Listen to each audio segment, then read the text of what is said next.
The crew of the Odyssey prepared to leave the alien ship behind, their minds heavy with the lessons they had learned. Captain Hayes stood on the bridge of their vessel, staring out at the massive structure that floated silently in the void. It was both a marvel and a warning, a reminder of the fine line between progress and destruction. He knew the decision to seal the ship away indefinitely was the right one, but it didn't make it any easier. Anna Carter lingered near the airlock, her hand resting briefly on the cold metal frame. She felt an ache of loss, not for the ship itself, but for the connection she had shared with it.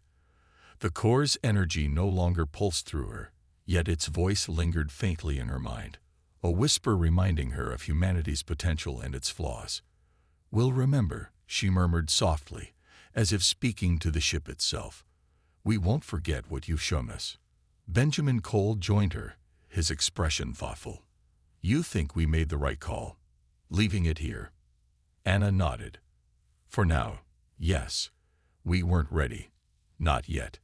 Maybe someday we will be." Back aboard the Odyssey the crew gathered in the briefing room to debrief before heading home. Emily Parker summarized her findings about the Vorthek, emphasizing how their downfall mirrored humanity's greatest challenges: greed, fear, and the relentless pursuit of power. They weren't defeated by their enemies, she said. They destroyed themselves because they couldn't see beyond their own ambitions. Ryan Scott listened quietly, his usual skepticism softened by the events of the past few days. "So what's next for us? Do we just pretend this never happened?" "No," Hayes replied firmly. "We don't forget. This discovery changes everything, but not because of the technology. Because of what it taught us about ourselves. If we want to survive in this galaxy, we need to grow, to think bigger than ourselves." As the ship pulled away from the alien vessel, Anna watched it shrink in the distance until it disappeared entirely. She felt a strange mix of relief and longing. The ship had chosen her, trusted her, and in return, she had made the hardest decision of her life, to walk away. But she knew it wasn't the end. Somewhere deep inside, she believed the ship would wait, patient and watchful, until humanity proved it was ready. Weeks later, as the Odyssey re-entered human space, news of their mission spread quickly. The crew was hailed as heroes, celebrated for their bravery and ingenuity. Yet none of them felt like heroes. They carried the weight of what they had seen and done, knowing the true measure of their success wouldn't be judged by medals or accolades, but by the choices humanity made moving forward. Anna dedicated herself to studying the data they had collected, determined to learn everything she could about the Vorthak and their creations. Her experience aboard the alien ship had changed her, filling her with a sense of purpose she hadn't felt before. She wanted to ensure that humanity approached the stars with humility and wisdom, not arrogance and greed. Hayes reflected often on the mission, his thoughts returning to the moment when Anna had collapsed after the final test.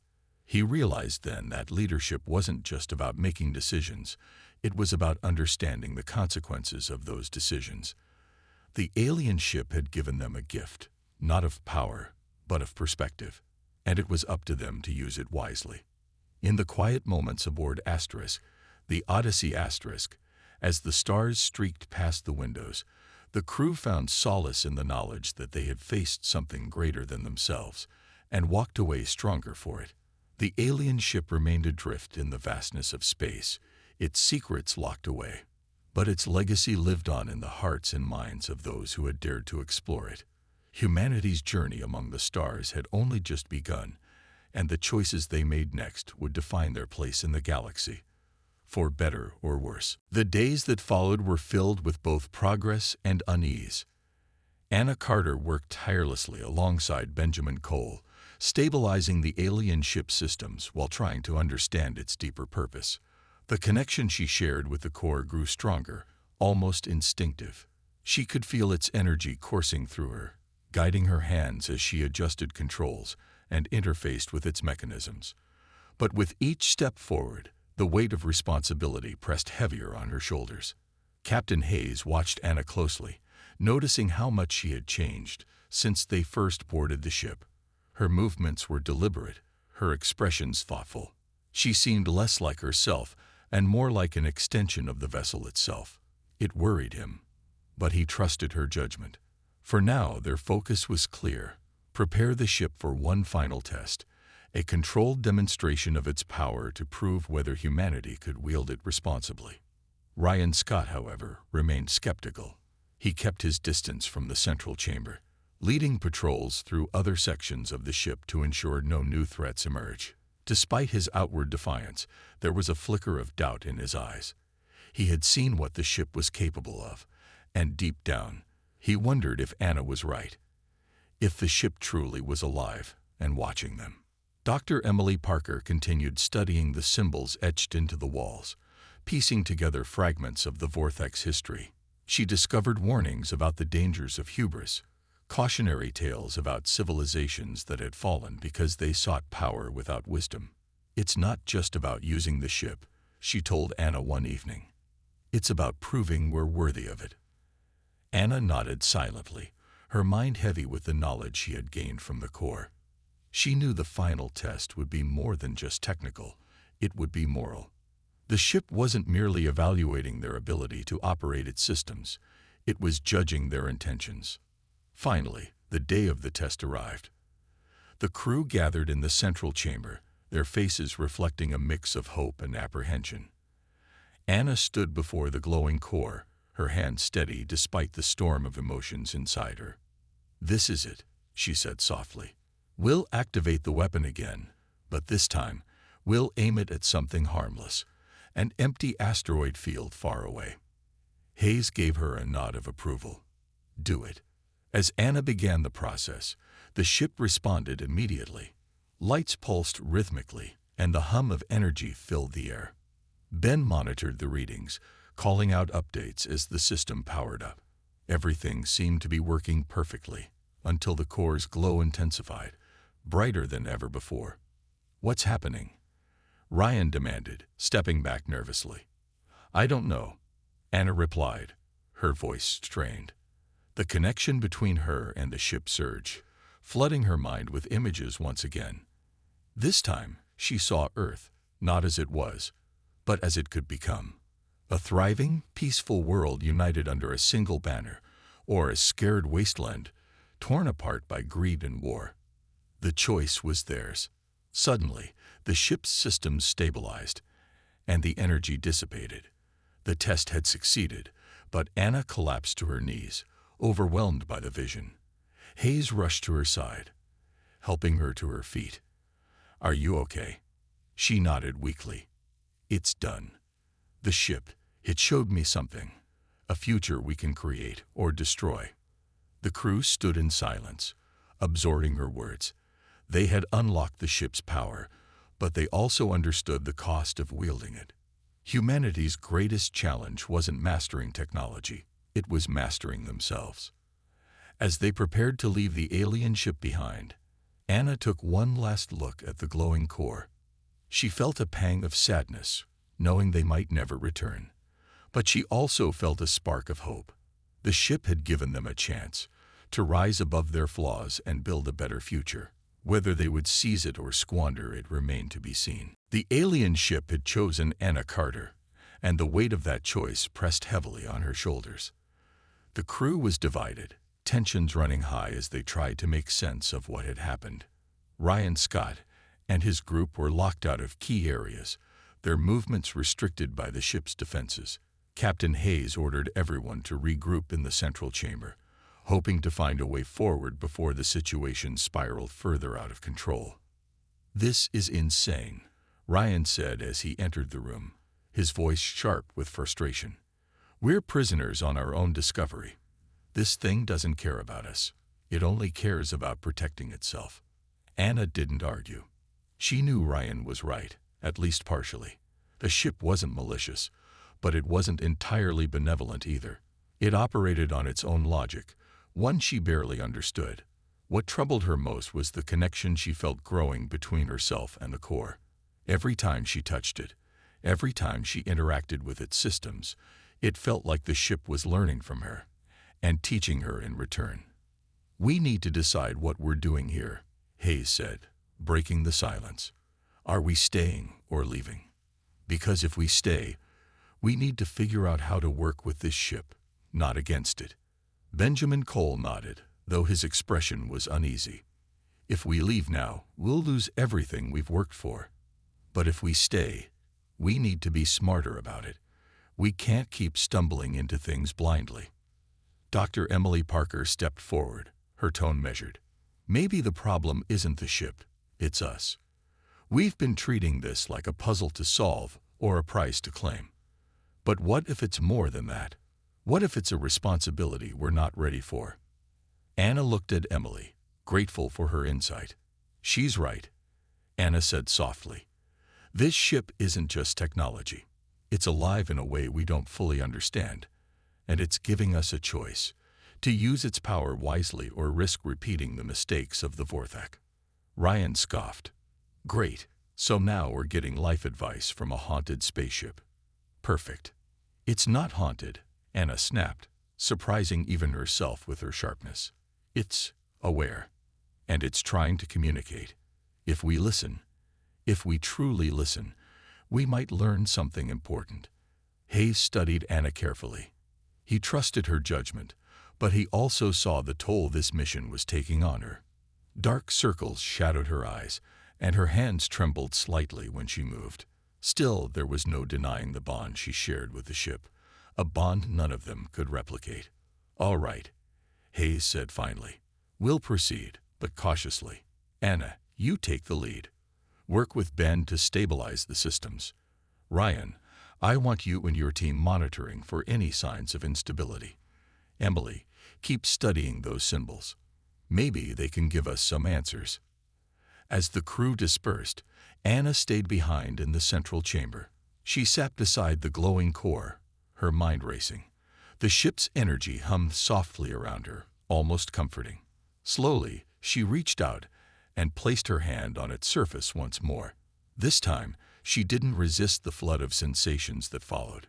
Images filled her mind, visions of stars collapsing, planets being reborn, civilizations rising and falling. The ship showed her its purpose: to protect balance in the galaxy, to prevent destruction caused by unchecked ambition. But it also showed her a warning. Humanity stood at a crossroads. The choices they made here would shape not only their future, but the fate of countless others. When the vision faded, Anna pulled her hand back, tears streaming down her face. She understood now why the ship had chosen her. It wasn't because she was special. It was because she was human, and humanity's test had only just begun. The next morning, the atmosphere aboard the alien ship was tense. Captain Hayes called a meeting in the central chamber to address the growing divide among the crew. Ryan Scott stood at one end of the room, his arms crossed and his expression hard. Anna Carter and Benjamin Cole sat near the console, their faces reflecting exhaustion and worry. Dr. Emily Parker leaned against the wall, her tablet clutched tightly in her hands. Everyone was waiting for Hayes to speak. "We're at a critical point," Hayes began, his voice steady but firm. "This ship represents an opportunity we can't ignore, but it also carries risks we can't afford to overlook. I need everyone's input, honestly and openly." Ryan didn't hesitate. "My opinion hasn't changed. This thing is too dangerous. Every time we push forward, something goes wrong. We're playing with forces we don't understand, and it's only a matter of time before it blows up in our faces." Anna glanced at him but stayed silent. She wanted to agree, but part of her still felt drawn to the ship, to its secrets and its potential. Ben chimed in next. "I get where Ryan's coming from, but we've already come so far. If we leave now, someone else will find this ship. What if they're less careful than us?" Emily nodded slowly. "That's true. But we also have to ask ourselves, are we ready for this kind of power? The Vorthak weren't. Their downfall wasn't just about technology. It was about choices, about letting fear and greed take over." Hayes listened carefully, weighing each perspective. He turned to Anna. "What do you think?" Anna hesitated, unsure how much to reveal. Finally, she spoke. "This ship, it's more than just a machine. It's testing us. I don't know if it's alive or not, but it feels like it's watching, waiting to see what we'll do. If we keep going, we need to be sure we're doing it for the right reasons, not just because we can." Her words hung in the air, heavy with meaning. Before anyone could respond, alarms blared suddenly, startling everyone. The lights flickered violently, and the ship shuddered beneath their feet. Anna rushed to the console, her fingers flying over the controls. "Something's overriding the systems," she shouted. Ryan's eyes narrowed. "This is exactly what I'm talking about. We pushed too far." But then, the doors throughout the ship began sealing shut, trapping parts of the crew in different sections. Ryan cursed under his breath and grabbed a tool from his belt. "We need to retake control. Now." Hayes gave a sharp nod. "Do it." Ryan led a small group toward the bridge, determined to regain command of the situation. Meanwhile, Anna and Ben worked frantically to counteract whatever was happening. As they struggled, Anna noticed something strange. The core's pulsing had slowed, almost as if it were calming down. She reached out cautiously, placing her hand on its surface. Instantly, a surge of energy coursed through her, but this time, it wasn't overwhelming. Instead, she felt a sense of connection, a faint understanding of the ship's intentions. It wasn't attacking them, it was defending itself. And somehow, it recognized her. "Anna," Ben asked, noticing her stillness. "Are you okay?" She blinked, pulling her hand back. I think it trusts me, or at least, it sees me as part of it." Using this newfound link, Anna managed to activate a hidden defense mechanism within the ship. Panels along the walls slid open, revealing concealed turrets that targeted Ryan's group. Though no shots were fired, the message was clear. The ship would not allow further interference. Ryan froze, realizing he was outmatched. "This isn't over," he muttered, stepping back. For now, the standoff ended. But the crew was more divided than ever. As the dust settled, Anna stared at the core, her mind racing. The ship had chosen her, but she wasn't sure if she could bear the weight of its power or its expectations. The accidental firing of the alien ship's weapon left the crew shaken but more determined than ever to understand its power. Captain Hayes ordered everyone to take a short break, knowing they needed time to process what had happened. Anna Carter sat alone in the dimly lit corridor, her mind racing. She couldn't stop thinking about the vision she'd seen and the destruction they had just witnessed. The ship was a marvel of technology, yes, but it was also dangerous. Too dangerous. Dr. Emily Parker found Anna sitting there and joined her quietly. "You look like you've got a lot on your mind," Emily said gently. Anna hesitated before speaking. "It's this ship. It's alive, in a way. I don't think it's just a machine. It's testing us." Emily frowned. "Testing?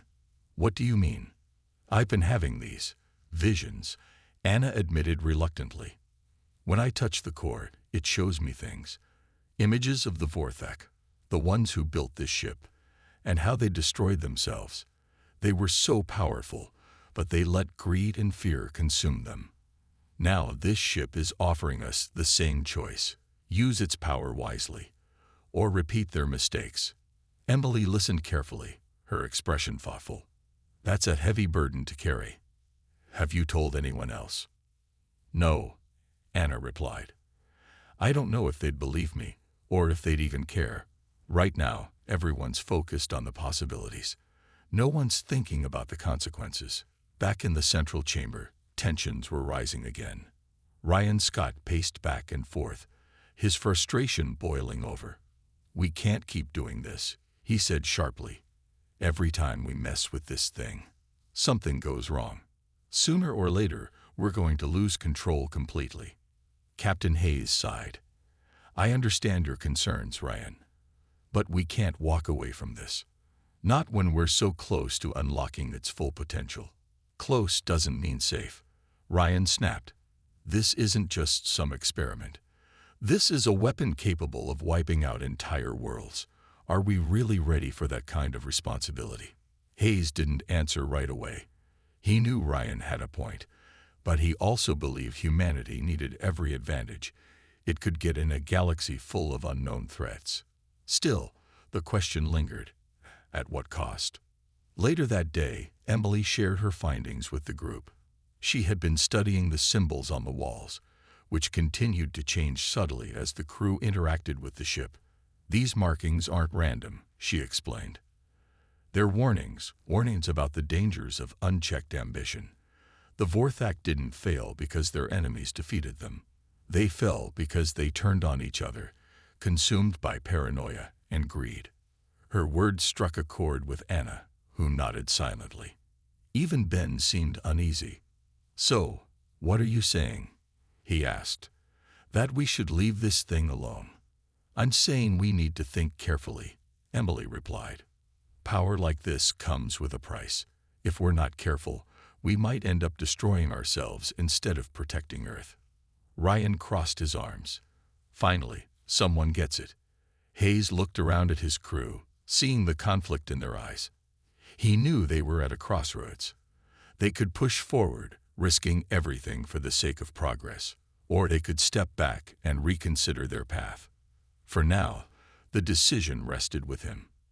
As night fell, Anna returned to the central chamber once more. She stood in front of the glowing core, staring at it intently. She didn't touch it this time, afraid of what she might see or feel. Instead, she whispered softly, almost to herself, "What do you want from us?" The core pulsed faintly, as if responding. Anna shivered. Whatever the ship wanted, she wasn't sure humanity was ready to give it. The next morning, the crew gathered in the central chamber, their faces reflecting a mix of determination and unease. Anna Carter avoided meeting anyone's eyes, still shaken by the vision she had experienced the night before. She didn't know how to explain what she had seen, or if she even should.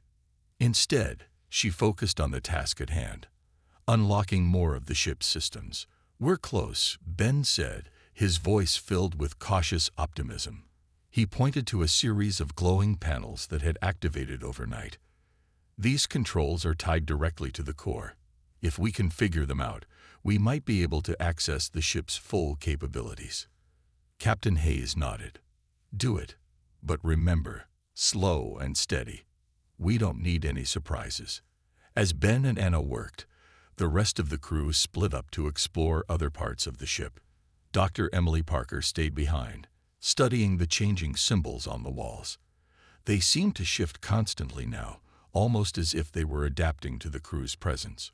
Ryan Scott lingered nearby, his arms crossed and his expression wary.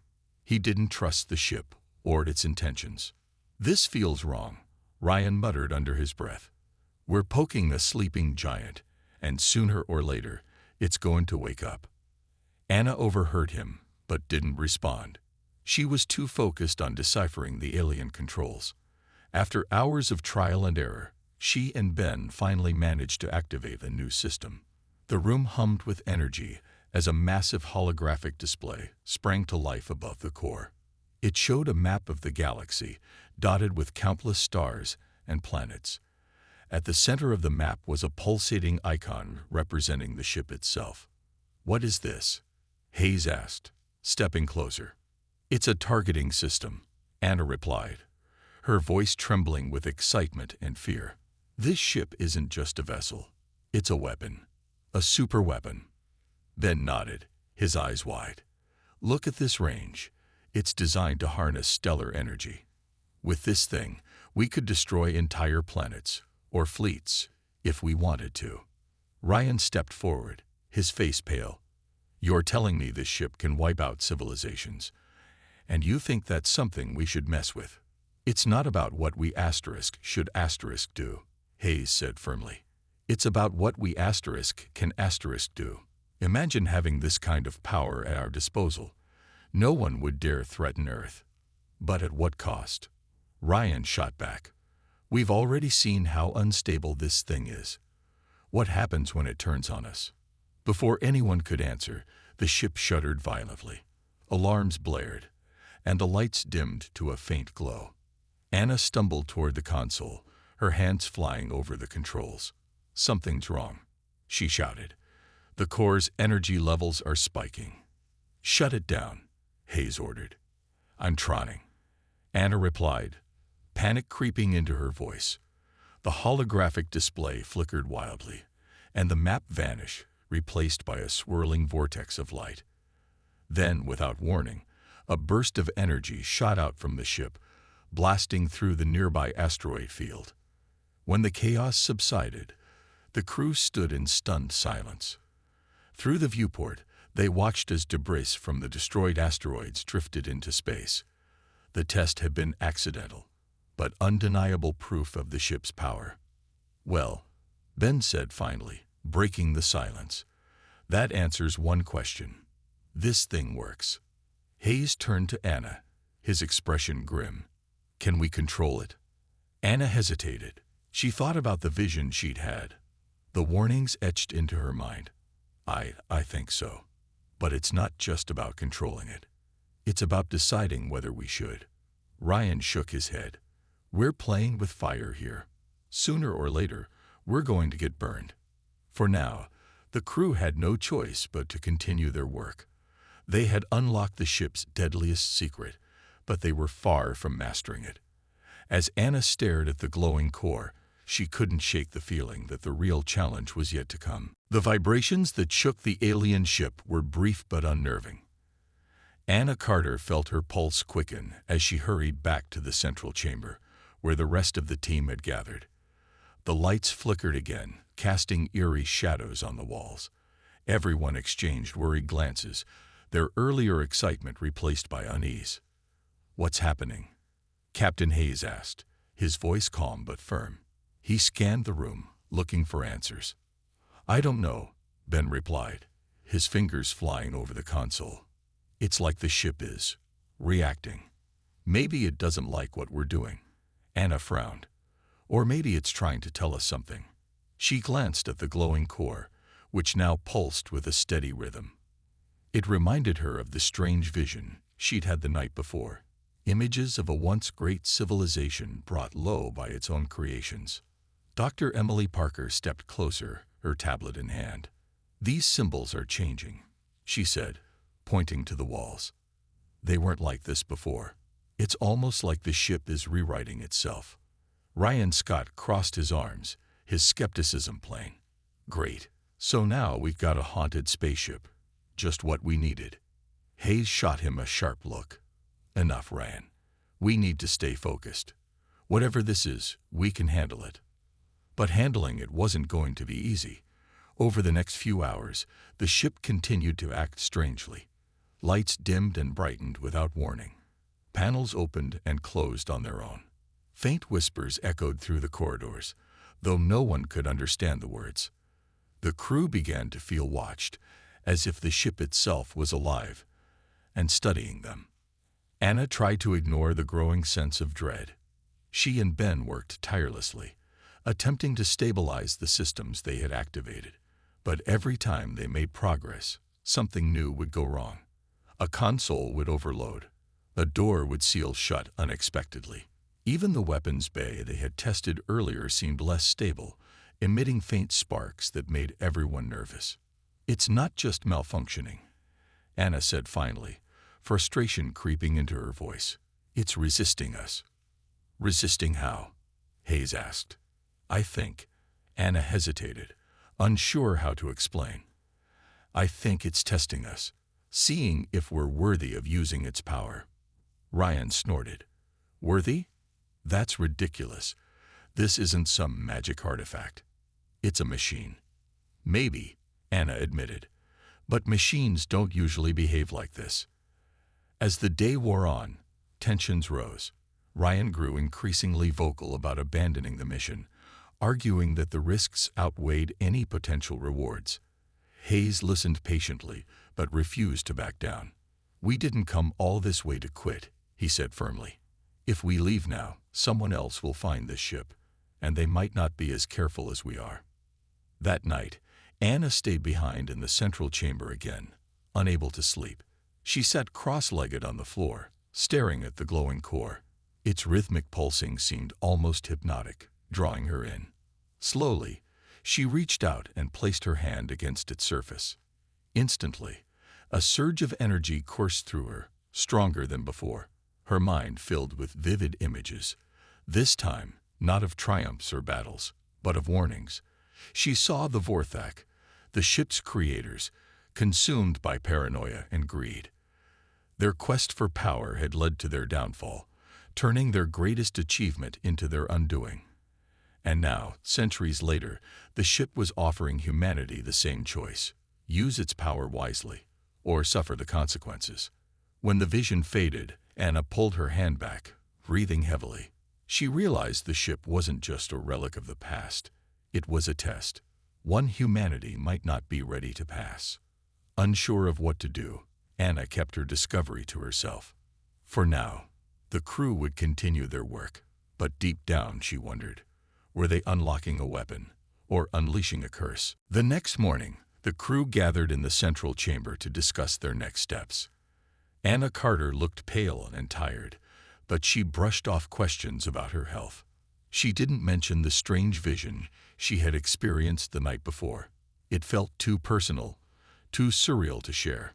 Instead, she focused on the task at hand, restoring power to more of the ship's systems. "We've made progress," Anna said, pointing to a schematic displayed on one of the consoles. "This core is the heart of the ship, but it's connected to dozens of subsystems. If we can bring those online, we'll get a better idea of what this thing is capable of." Benjamin Cole nodded, his hands already busy with tools. "Agreed. But we need to be careful. This tech is unlike anything we've seen. One wrong move could overload the entire system." Captain Hayes listened intently, his expression thoughtful. He trusted Anna and Ben's judgment, but he also knew time was running out. The longer they stayed aboard the alien ship, the greater the risk of something going wrong. Still, the potential rewards were too great to ignore. If they could unlock even a fraction of the ship's capabilities, humanity would gain an edge in a galaxy filled with unknown threats. As the team worked, Dr. Emily Parker continued her study of the symbols etched into the walls. She had begun to notice patterns, repeated sequences that seemed to correspond to certain actions or warnings. "These markings are like a manual," she explained to Anna. "They're guiding us, telling us how to operate the ship safely, or how not to blow ourselves up," Ben muttered under his breath. Despite the tension, small victories kept morale high. By midday, they'd managed to restore power to a section of the ship that housed what appeared to be a weapons bay. The room was filled with sleek, metallic devices that hummed faintly, as if eager to be used. Anna approached one cautiously, her scanner analyzing its composition. "This looks like some kind of energy weapon," she said, her voice tinged with awe. "If we can figure out how to activate it, we might be able to test its capabilities." Ryan Scott, who had been watching silently from the doorway, stepped forward. His arms were crossed, and his expression was grim. "Are you sure that's a good idea? We don't know what these things are designed to do. What if they're dangerous?" Anna hesitated. She knew Ryan had a point, but curiosity got the better of her. "We'll start with something small," she said, "just enough to see if it works." With Ben's help, she began calibrating the weapon, carefully following the instructions encoded in the ship's systems. The process was slow and painstaking, but eventually they succeeded in powering it up. A low hum filled the room, and a faint beam of light shot out, striking a nearby wall. The impact left a scorch mark, but otherwise, the weapon seemed stable. "It works," Ben said, grinning despite himself. "This thing could change everything." But Ryan wasn't convinced. "That's exactly what worries me," he said. "We're messing with forces we don't understand. What happens when we push too far?" His words hung in the air, casting a shadow over their success. Later that evening, as the crew prepared to rest, Anna found herself unable to shake Ryan's concerns or the lingering memory of her vision. Sitting alone in the dimly lit corridor, She stared at the glowing symbols on the walls. They seemed to pulse softly, almost rhythmically, as if alive. Suddenly, the lights flickered, and a low vibration rattled through the ship. Anna stood quickly, her heart pounding. She wasn't sure if it was a malfunction or something else entirely, but one thing was clear. The ship was reacting to their presence. Whether it was helping them or warning them remained to be seen. Back on the alien ship, the team worked tirelessly to make sense of their surroundings. The central chamber, with its glowing core and strange machinery, became their main focus. Anna Carter and Benjamin Cole spent hours examining every detail, their tools clicking softly in the silence. The rest of the crew stood guard or explored nearby sections, documenting everything they found. Despite the excitement, there was an undercurrent of unease. The ship felt too quiet, too still, as if it were holding its breath. "This core is amazing," Ben said, his voice filled with wonder. He pointed to a series of intricate patterns etched into the metal around the energy source. It's alive. I've never seen anything that combines organic and mechanical elements like this." Anna nodded, her brow furrowed in concentration. She tapped a few buttons on a nearby console, trying to activate more systems. "If we can figure out how to interface with it, we might be able to bring some of these systems online. But we need to be careful. One wrong move could fry everything, or worse." Captain Hayes listened from a distance, his arms crossed. He trusted Anna and Ben's expertise, but he couldn't shake the feeling that they were treading on dangerous ground. The ship was clearly advanced, but it was also old and damaged. Every step forward seemed to reveal new risks. Still, he knew the potential rewards were enormous. If they could repair even part of the ship, humanity would gain access to technology far beyond anything they currently possessed. As the day wore on, the team made slow but steady progress. They managed to restore power to a few sections of the ship, revealing more of its layout. The corridors were lined with doors, many of which refused to open despite their best efforts. Others led to rooms filled with strange equipment, some recognizable as weapons or engines, others completely alien in purpose. Dr. Emily Parker joined Anna and Ben in the central chamber, her tablet in hand. She had been studying the symbols on the walls, comparing them to known languages in their database. "These markings aren't just decorative," she said. "They're instructions, warnings maybe. I think they're telling us how to operate the ship, or what not to do." Anna glanced at her. "Any luck translating them?" "Not yet," Emily admitted, "but they keep repeating certain patterns. It's almost like the ship is trying to communicate." The comment sent a shiver down Anna's spine. She had already noticed odd things about the ship, how the lights seemed to flicker when no one touched the controls, how the air sometimes carried faint vibrations that felt almost like whispers. At first, she dismissed it as her imagination, but now she wasn't so sure. Later that evening, as the team gathered to share their findings, tensions began to rise. Ryan Scott, the head of security, voiced his concerns loudly. A tall man with a no-nonsense attitude, Ryan had been uneasy since they first set foot on the alien vessel. "We're playing with fire here," he said, his tone sharp. "This ship is unstable. We don't know what we're dealing with, and every second we stay here puts us at risk." Hayes sighed. He understood Ryan's fears, but he also knew they couldn't turn back now. "I hear you, Ryan, but we didn't come all this way to walk away empty-handed. This could be the most important discovery in human history." "It could also be our downfall," Ryan shot back. "What if this thing wakes up? What if it decides we're a threat?" Anna stepped in before the argument could escalate. "We'll proceed carefully," she assured Ryan. "Ben and I are taking every precaution.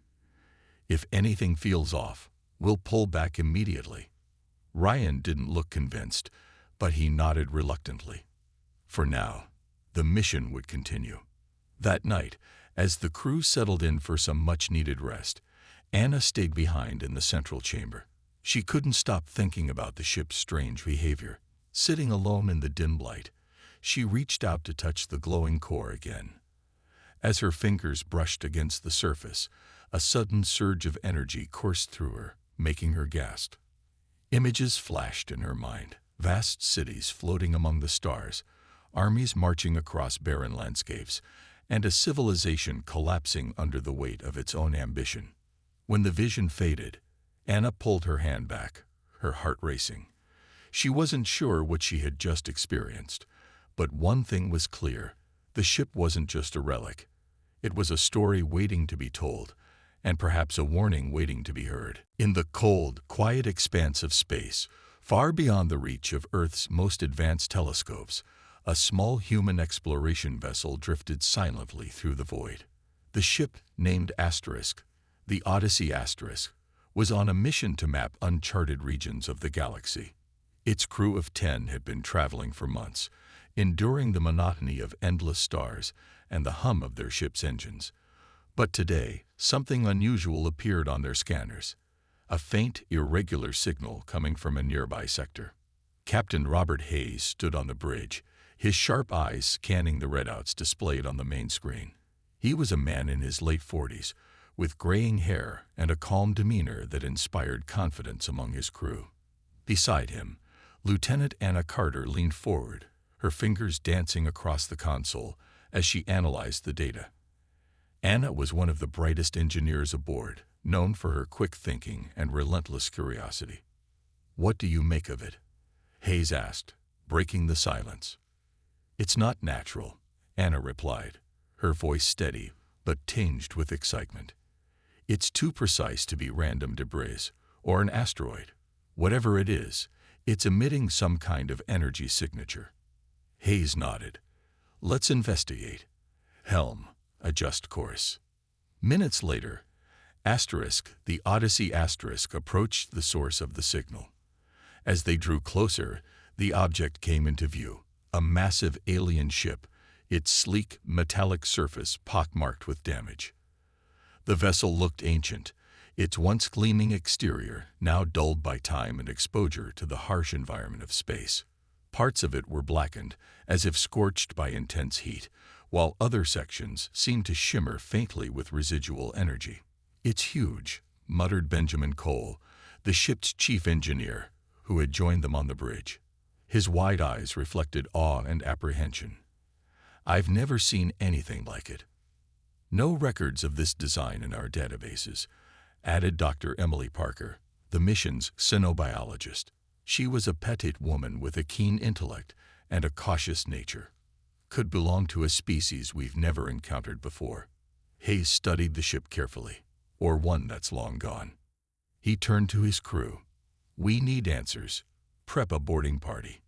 Anna, you're with me. Ben, I want you ready to assess any technology we find." As the team suited up, tension filled the air. Exploring an unknown alien vessel was dangerous, but the potential rewards were immense. If they could salvage even a fraction of the ship's technology, it could revolutionize human understanding of the universe. Once aboard the alien ship, the team moved cautiously through dimly lit corridors. The interior was eerily silent, save for the occasional groan of metal shifting under unseen stresses. Strange symbols adorned the walls, glowing faintly in hues of blue and green. The air smelled stale, carrying a metallic tang that made Anna wrinkle her nose. "This place feels alive," she murmured, running her gloved hand over a panel embedded in the wall. To her surprise, the panel lit up, casting soft light across the corridor. "Careful," Hayes warned, though he couldn't hide his own fascination. "We don't know what we're dealing with here." Deeper inside, they discovered a central chamber filled with intricate machinery. At its heart lay a pulsating core, radiating faint waves of energy. Ben knelt beside it, his tools already at work.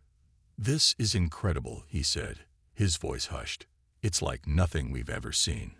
This tech is centuries ahead of ours." Anna examined the surrounding consoles, her mind racing. "If we can figure out how this works, we might be able to reactivate parts of the ship." But as they worked, strange things began to happen. Lights flickered unpredictably, and faint whispers echoed through the halls, sounds that didn't match any language they knew. Each step deeper into the ship felt like stepping further into the unknown.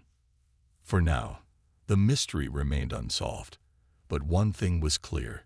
This alien ship held secrets that could change everything, for better or worse.